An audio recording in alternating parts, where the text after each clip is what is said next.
Does Ultra Street Fighter IV feel new enough to revitalize a 5-year-old game?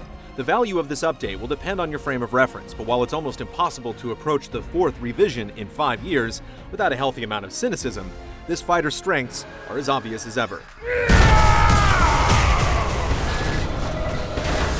Right from the start, Street Fighter IV's had huge depth and appeal thanks to a large cast of characters bursting with style and charisma, and fighting that tests and rewards timing, precision, prediction, and reaction. Each update has buffed some characters, nerfed others, and fixed old problems while creating new ones along the way. Same goes for Ultra too. Here goes! The most obvious change here is the addition of 5 new characters. All but one have simply stepped over from Street Fighter Cross Tekken, and that one is essentially a Franken-clone of an existing fighter.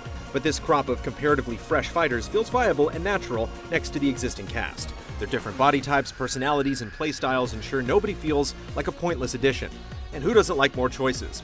Enough effort has been made to smooth out the obviously cut corners. DeCapra may just look like Cammy threw together a last-minute Halloween costume at the dollar store, but she's got her own feel and quite a few original techniques.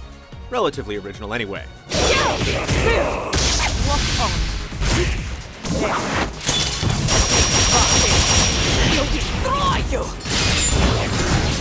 The game also throws in past incarnations of existing characters. If you had a marketing job and a calculator, this would result in an incredible number of potential matchups. Realistically though, it means a bit of additional fun screwing around and a good way to settle arguments about the best version of a particular character.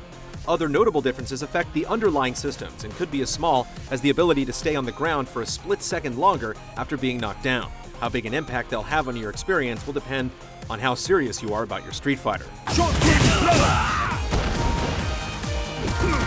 Selecting the Double Ultra lets you use either of your chosen character's most powerful attacks rather than choosing just one, with the drawback of doing less damage. It could be a tactical decision or just a way to give yourself more options in casual play. The Red Focus attack, which lets players eat up multiple incoming hits like candy by spending a chunk of their super meter, feels like a significant change. Powering through multi-hit moves and block strings is a significant switch-up, but like regular focus attacks, it's risky and easily ignored if you're still picking up the basics of the game.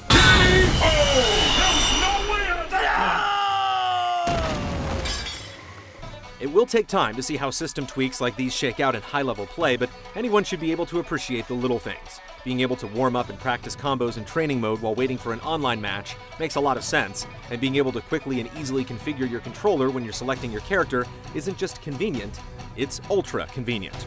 A bringer of death walks among us, and he sows his seeds of sadness across the world.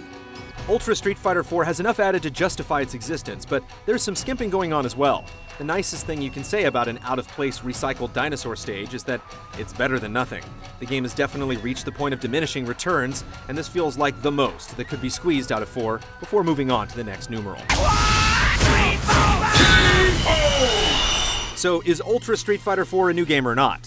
Whether you consider it to be meaningfully different or pretty much the same old thing, the important question is whether or not it's worth playing. That one's easy to answer. The game is aging, but it's still great, and if you're already a Street Fighter fan, it's hardly a question at all. Everyone will bow before me!